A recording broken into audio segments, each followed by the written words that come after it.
In the 1930s, the Soviet Union was a vast country of 180 million people, extending from the edge of Europe to the farthest East Asia.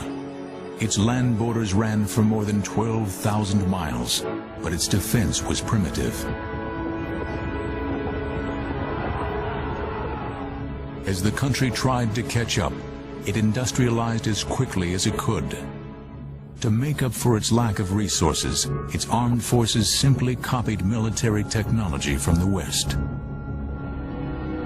Because of the vast distances, tanks were a priority, and the Soviets soon became aware of the maverick American tank designer, J. Walter Christie. J. Walter Christie was a genius of the first order. The fastest tanks that had ever been made up to that date were Christie designs. One of the things that he does come up with is a system by which each one of the road wheels is independently sprung. And because of this, his tanks are extraordinarily fast for the period.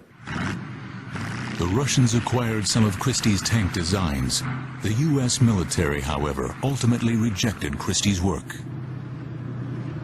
Mr. Christie's ideas were not adopted by the United States Army because of the not invented here syndrome. The Army did not invent his ideas. The Soviets were quite eager to borrow any good idea that they could get. They have a vast country to defend. It didn't bother them if they didn't invent it there. But this was the era of Stalin's great purges. 2/3 of party leaders, scientists, doctors, and peasants were denounced as enemies of the people and executed. Then, the terror spread to the Soviet army. In June 1937, Stalin arrested 8 of his army's most senior officers and accused them of treason. Eventually, about half the senior officers in the whole army were arrested. Some of them were simply shot. Others disappeared into labor camps in Siberia. It was a quite extraordinary episode, and it left the Red Army weakened and disorganized. One of the victims of Stalin's purges was Afanasy Firtsov, the head of the Tank Design Bureau working on plans for a new Soviet tank. He was sent to a hard labor camp in Siberia, where he later died.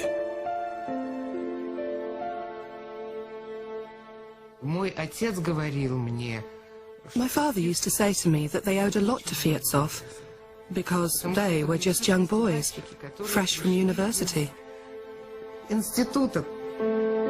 Replacing Firtsov, the brilliant young engineer Mikhail Koshkin took over the design of the new tank.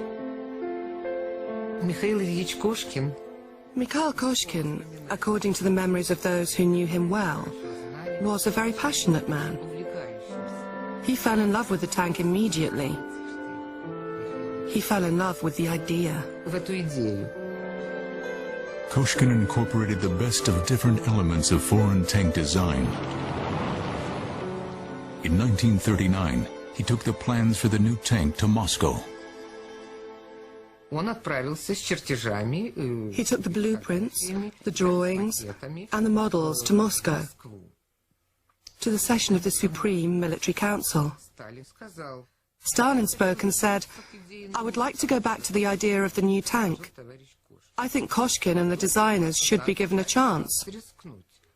If they succeed, we will get a new, unique tank. If they fail, we shall punish them." In this climate of fear and secrecy, Koshkin and his team were allowed to carry on with their work. Koshkin concentrated on simplicity, guns, armor, and mobility.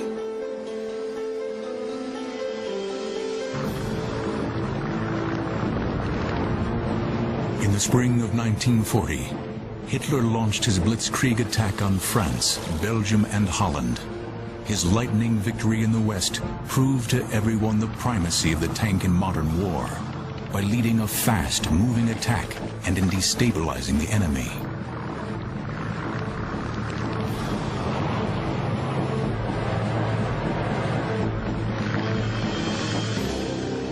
Although the Soviets were allies of the Germans at this time, they knew it was an uneasy alliance. Most Soviet armor was no match for the panzers that had so brilliantly led the invasion of France. Only the new tank, still under development in great secrecy, could hope to stand up to the German panzers. But Mikhail Koshkin never lived to see his tank fight in action. He caught pneumonia during trials and died in September 1940.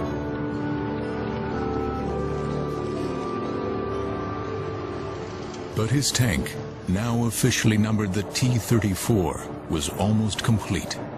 By comparison to Western tanks, it was very basic.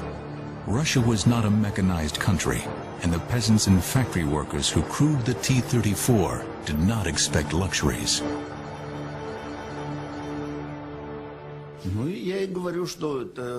The interior of the tank was like a luxury hotel.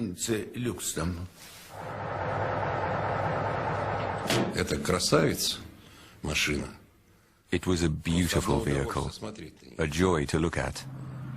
My first impression was excellent. The crew had to work together in close quarters. The tank commander and the gunner were both in the turret. The driver and I, the machine gunner, were sitting side by side in the front of the tank. The driver wrestled with the controls, which were physically very demanding. We had steering levers on the right and the left. If I needed to go right, I pulled the left lever. If I needed to go left, I pulled the right lever. There were pedals, an accelerator pedal like in a car, and a clutch pedal.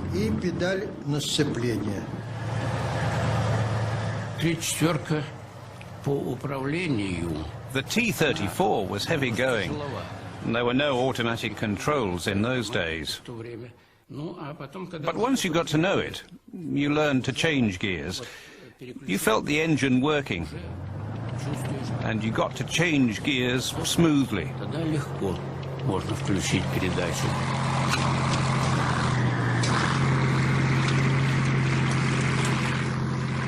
Commanders often communicated with drivers by touch. Forward, to drive forward, the sign was to push him in the back. If you need to turn left or right, you nudged him with your leg.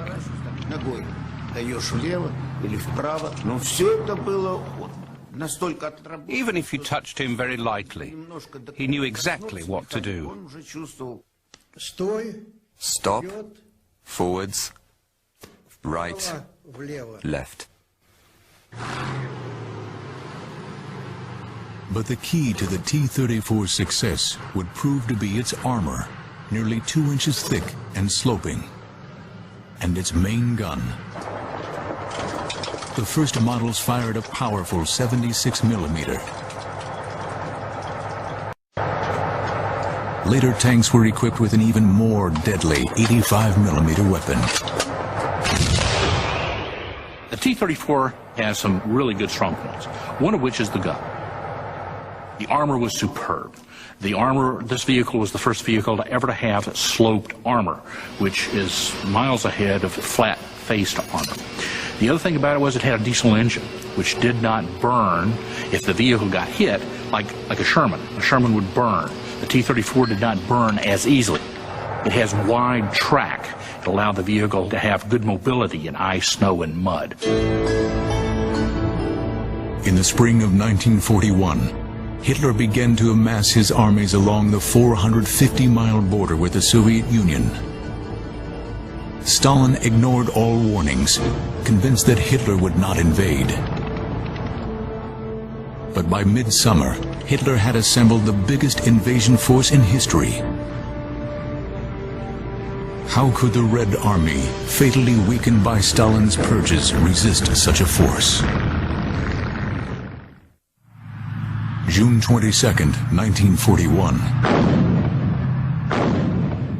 Hitler unleashes Operation Barbarossa.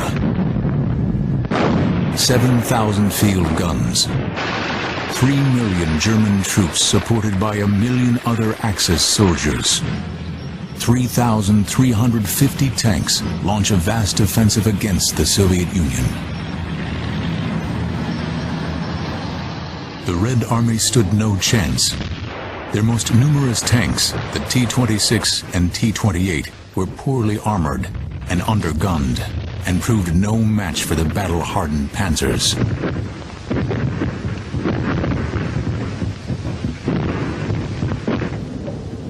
The Russian losses were immense. Hundreds of square miles of territory were occupied. The Germans continued to drive towards the major Russian cities. 600,000 Russians were taken prisoner. Nearly 6,000 tanks were destroyed or captured.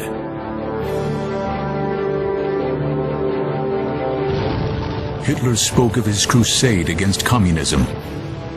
He called the Soviet state a rotten structure that, when kicked in, would come crashing down. It looked as though he would be proved right. In August, the German army reached the giant open prairie fields of the Ukraine.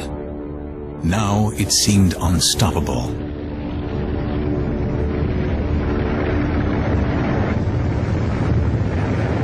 On the 21st of September, the Germans captured Kiev, along with 2/3 of 1 million Soviet prisoners. Hitler called it the greatest battle in world history. But with massively extended supply lines, even the German army could not keep up this momentum. And then, as before in history, the Russian winter came to the aid of the defenders. The first snow fell in early September, and although it soon melted, it turned roads into rivers of mud.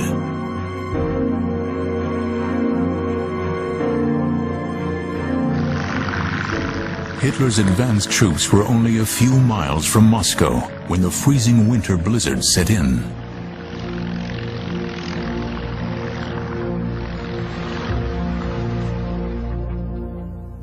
No one lost faith. No one thought the Germans would win. The talk was that in Napoleon's time, the French reached Moscow but then froze to death.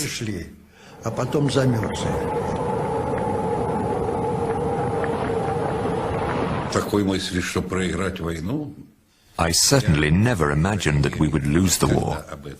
It never crossed my mind. I never heard my comrades say anything of the kind.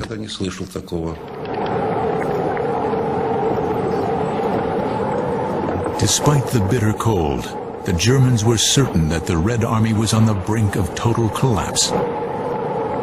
Then came a complete surprise.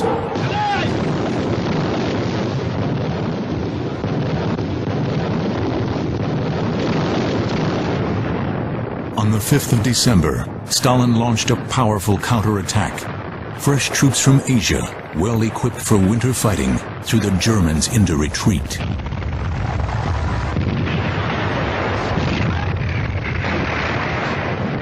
Moscow was saved, as was Stalin's Russia. There's little doubt that the Germans were tantalizingly close to victory in 1941. In early December, some of them were just 17 miles from Moscow's Kremlin. But the Germans had underestimated the corrosive effects of distance and of the dreadful Russian winter. In the end, they just ran out of men. Within the first chaotic weeks of the German invasion, the Soviets had sprung one surprise on the Germans. In July, the first T-34s were ordered into action. Developed amidst great secrecy, no Westerner had set eyes on the tank before.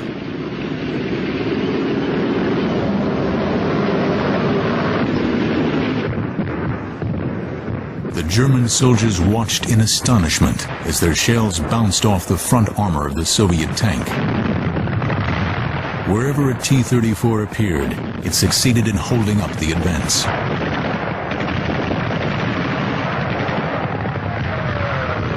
When the Germans first see these vehicles, they're shocked.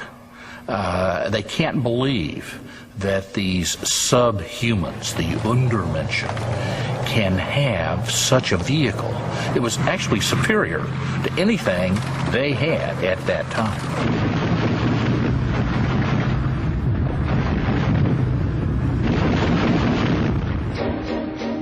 Now, with their industrial base devastated, the Soviets attempted what to many seemed impossible. Entire factories were packed up and transported by train east behind the Ural Mountains.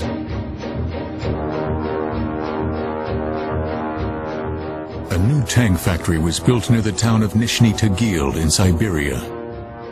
Here, in appalling conditions, Soviet engineers and workers restarted production on a massive scale.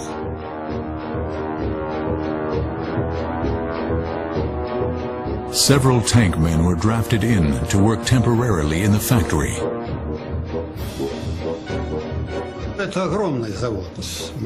It was a huge plant, a huge place with many workshops, with its own steelmaking and steelworking plant. People working there were tough. Food supplies were poor. We were issued with only 400 grams of bread per day.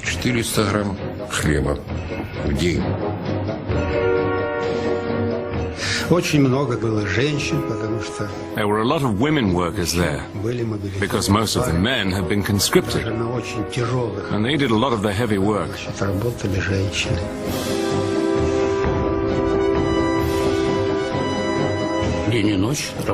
They worked day and night, 12-hour shifts. Nizhny Tagil produced, before I arrived, 40 tanks a day. And by the end, when we received our tanks, it was producing 60 tanks a day.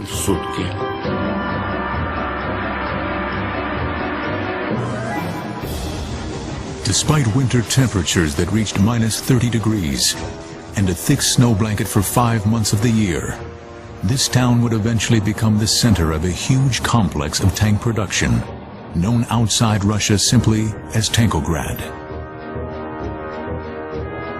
But could enough tanks be produced in time to prevent the Nazis from finishing off what they had nearly completed by the winter of 1941?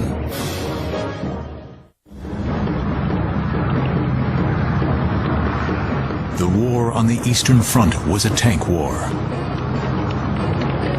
Huge numbers of infantry were deployed, but both sides relied on armored units to lead them. Tanks operate well in open terrain. And of course, Russia is a wide open expanse, and it is great tank country. Tank crews would work together and live together for weeks at a time. Sometimes political slogans would be painted on the side of a tank, like "Forwards to Victory" or "Together we defeat fascism." For the motherland. This was the slogan on my tank, painted in white. Getting enough to eat is always a challenge. The field kitchens cooked different soups: cabbage soup, beetroot soup, made out of whatever ingredients the cook could find.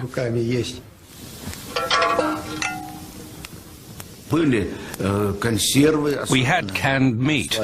American canned meat was a particular favorite. We had enough bread. Well, what else did we need? And of course, we could always replenish our supplies with booty. And to supplement the rations, every Russian soldier was given an allowance of vodka.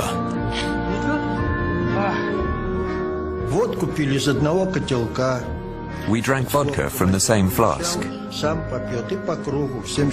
The commander had the first go, and then passed it around the whole crew. Vodka was issued once a day, usually in the evening. We were issued with 100 milliliters each.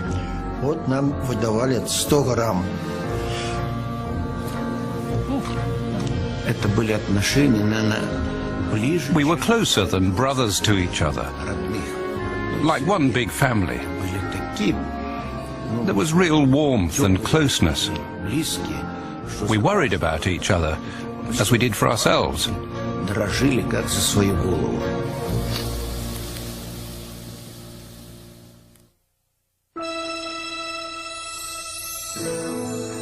In 1942, as the spring thaw arrived, fierce fighting started up once again.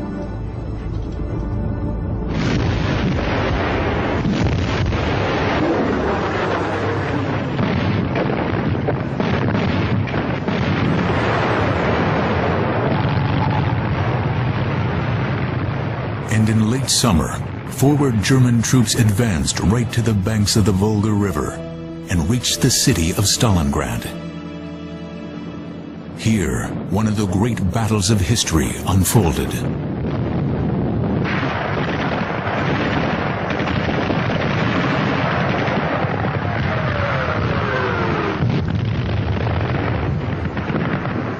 After months of intense fighting, the Red Army succeeded in cutting off the entire German 6th Army. Surrounded, with fuel and ammunition running out, the Germans were squeezed to the breaking point.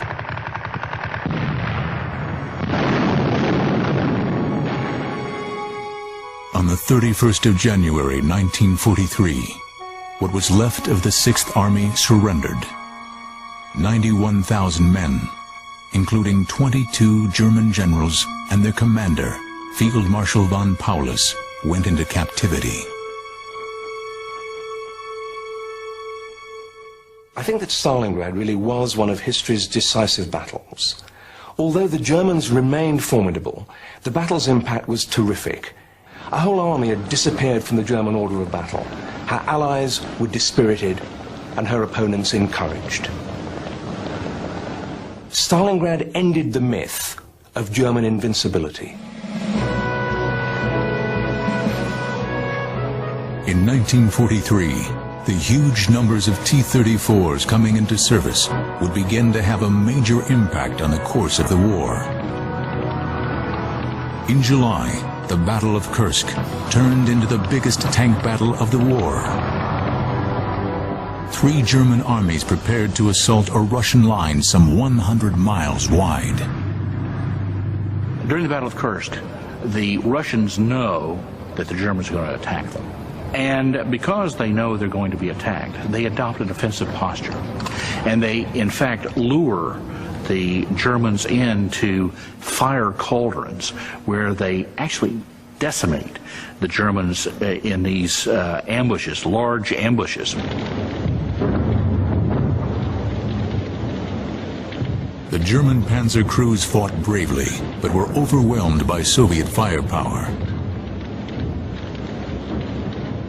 And then, once they do that, then they can go back over and use the tank in what it's actually best used for, in the attack.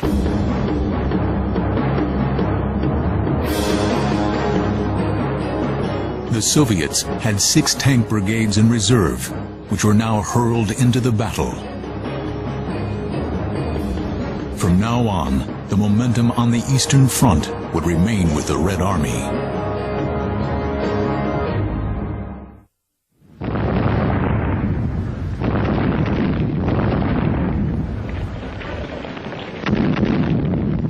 As the Germans withdrew along the Eastern Front, they left a trail of devastation behind them, destroying everything in a vicious policy of scorched earth.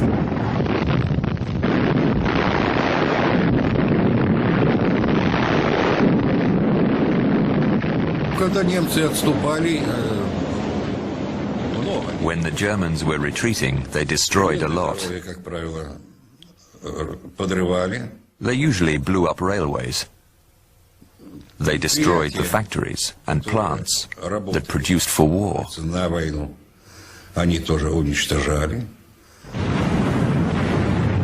June 1944, 1,000 miles to the west, the Allies landed in France to open the Second Front.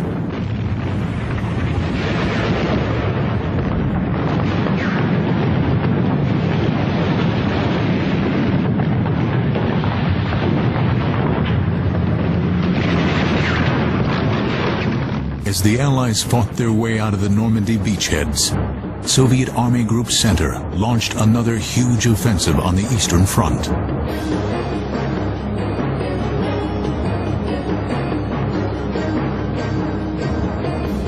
Outnumbering the Germans by 3-1, the Red Army advance picked up speed.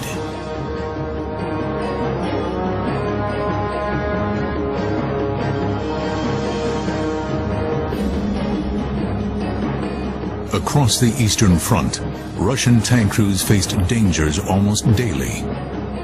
T34 machine gunner Zuffa Zaradinov's tank was ordered to clear a village in the Ukraine. We were told that the Germans had no tanks, but only light artillery. But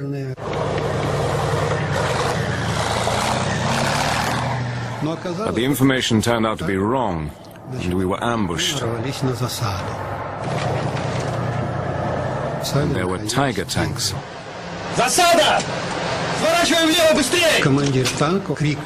The commander of my tank shouted, "Ambush, turn left."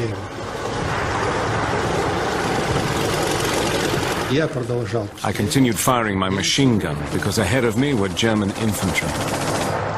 And all of a sudden I could hear a terrible noise, and something heavy fell on me.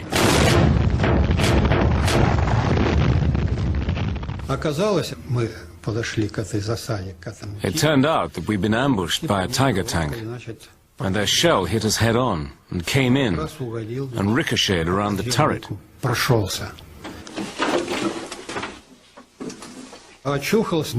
When I came to, it was hard to see much inside the tank because it was filled with smoke. But then all of a sudden, within seconds, the air cleared. I lifted my head, and I could see that the turret was full of light.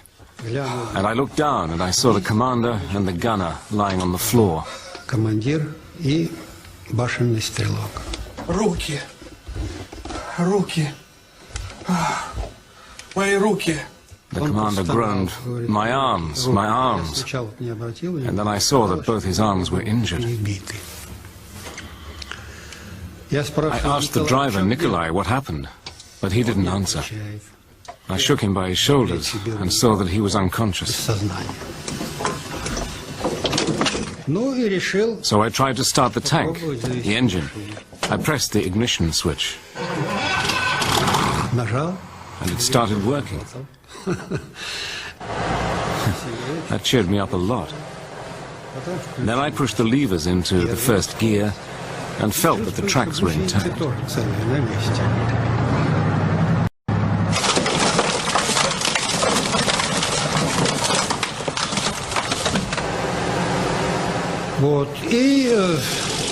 I went into first, second, and I tried to go a bit faster and got into third gear.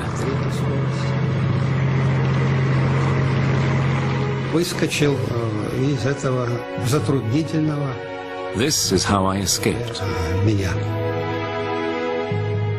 The gunner died. The commander and the driver recovered in a hospital and eventually returned to the front. Zuffa Zaradinov was decorated for his heroism. By 1944, the workers in Tankograd were now producing some 2,000 tank chassis each month, far in excess of German tank production. With the Russian steamrollers sweeping west, Soviet soldiers at last began to liberate Russian towns and villages. It was such a joy to meet the people who had been under occupation. It really gave us such a boost. They threw themselves at us, kissing us and crying. And of course, anyone's heart would have melted.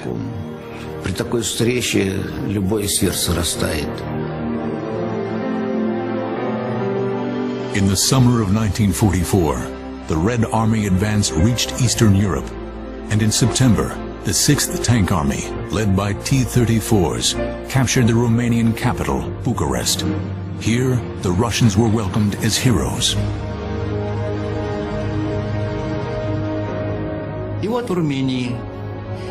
And in Romania, some were throwing flowers at us. Some were offering wine. They were all smiling, cheerful and friendly. There was a feeling of pride. Every one of us felt very proud.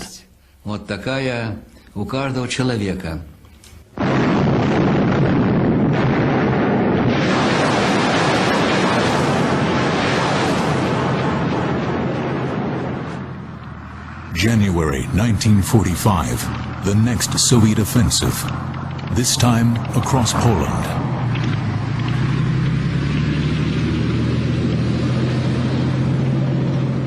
Again, the T34s spearhead the Red Army's progress, which reached 50 miles a day.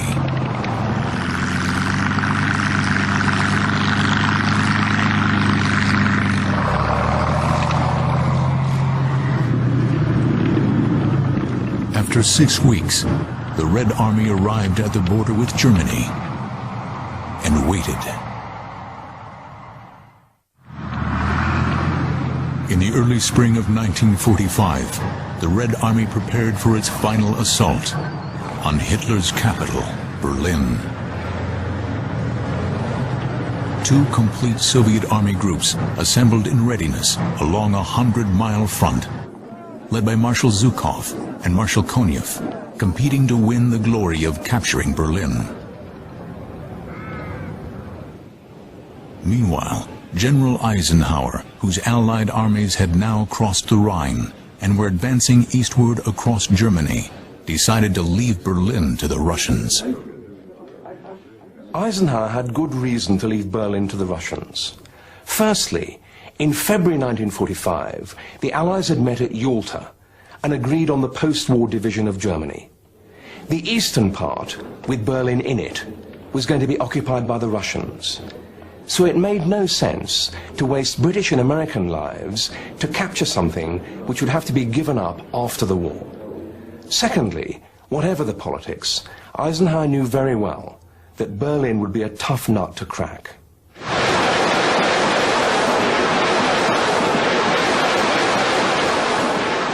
Monday, April 16th, 1945, the Red Army finally launches its assault on Berlin with a mighty barrage.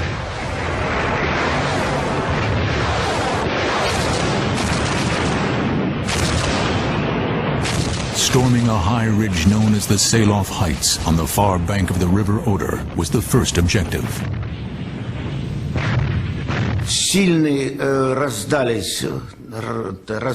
We heard the heavy shells begin to explode. Non-stop firing. Everything was roaring. And we waited for the order to advance. It was very frightening.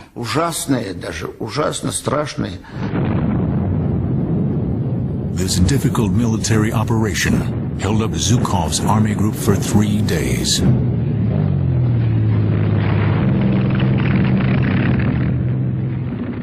During the delay, Marshal Konev's army group advanced from the south into the suburbs of Berlin.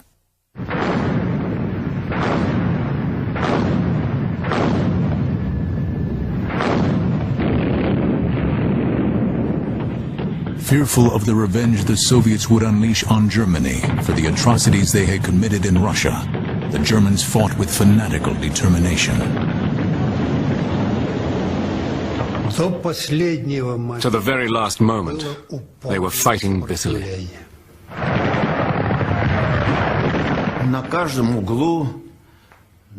On every corner, from every roof, from every window, they were shooting and firing at us. It was horrific, horrific. The Nazis had organized the old men and young boys into a people's militia, the Volkssturm.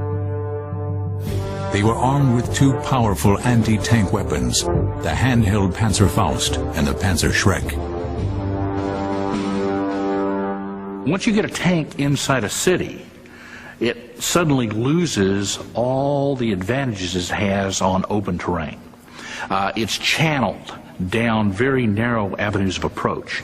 And because the enemy knows where these tanks are going to come from, they can ambush them very easily using, in the Germans' case, the Panzerschreck or the Panzerfaust, and knock them out very easily. Armed with these anti-tank weapons, what was left of the German fighting machine took on the Russian tanks.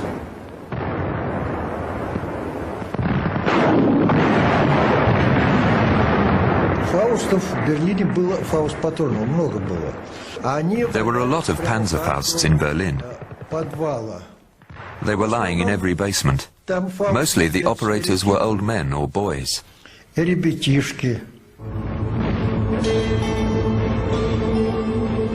Russian tank losses were severe.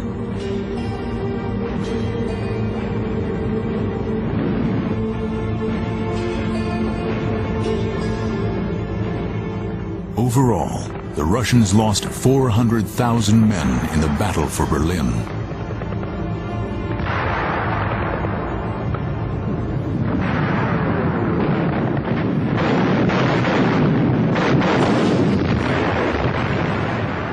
The soldiers of Marshal Zhukov and Marshal Konev had to fight for each suburb, then for each street, finally for each house.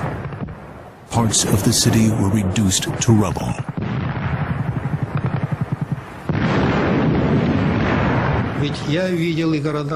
I had seen our Russian cities destroyed, razed to the ground. So I was not wide-eyed. Naturally, we had to destroy in our turn.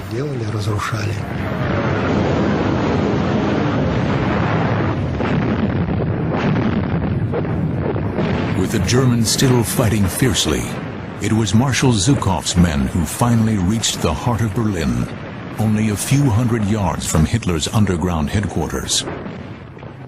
Knowing at last that the war was lost, Hitler committed suicide on the afternoon of Monday, April 30th. His SS guards dragged his body out of the bunker and set it on fire. A few days later, the Germans laid down their weapons and surrendered.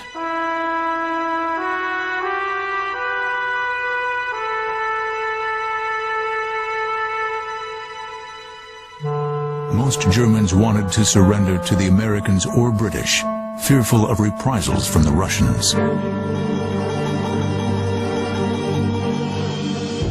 The Russians were keen to leave their mark on Hitler's capital, but it was soon difficult to find a space on the walls of the Reichstag to carve a message.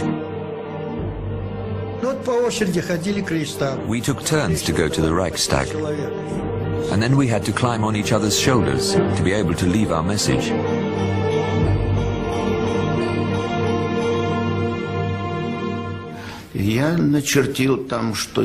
I wrote, a boy from faraway Siberia has reached the Reichstag, Berlin.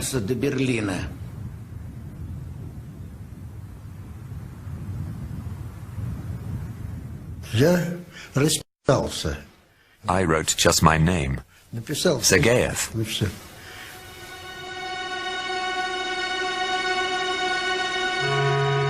The war on the Eastern Front had been waged on a monumental scale. Millions of men had fought on both sides. The price of victory was immense. Tens of thousands of farms, thousands of factories, hundreds of towns, and dozens of cities had been destroyed. Latest estimates suggest that as many as 27 million Russians had been killed.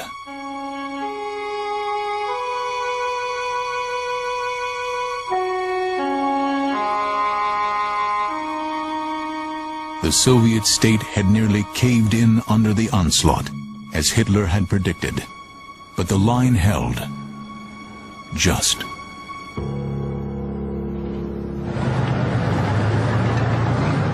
And in the vanguard of the Russian advance, 1,500 miles from Stalingrad to Berlin, went the T-34 tank. produced in huge numbers in Siberia. The production of the T-34 tank is an extraordinary achievement for a country that is basically just industrializing. And not only is it an extraordinary achievement of just being able to do it technologically, which it's a technological marvel in and of itself, but they made in excess of 50,000 of these vehicles. Lenin once said that quantity has a quality all its own. So the Germans got outproduced in addition to being outfought. Конечно, 34-ка сыграла огромную роль. The T-34 played a crucial role in the offensive. Хотя танков погибло очень много. Очень много. Without it, I doubt we would have won the war. Без 34-ки, я сомневаюсь, выиграли бы мы войну. This was the tank whose first designer was sent by Stalin to rot in a labor camp. At last, the war in Europe was over. Now, the Russian soldiers could celebrate.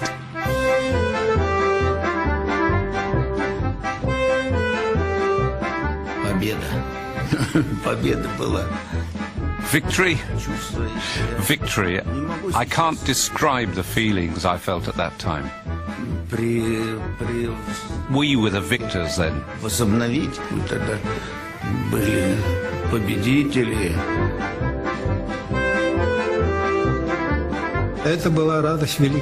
It was the joy of victory, firstly. And secondly, I was glad to be alive and in good health, with my limbs intact. I was very happy to have survived.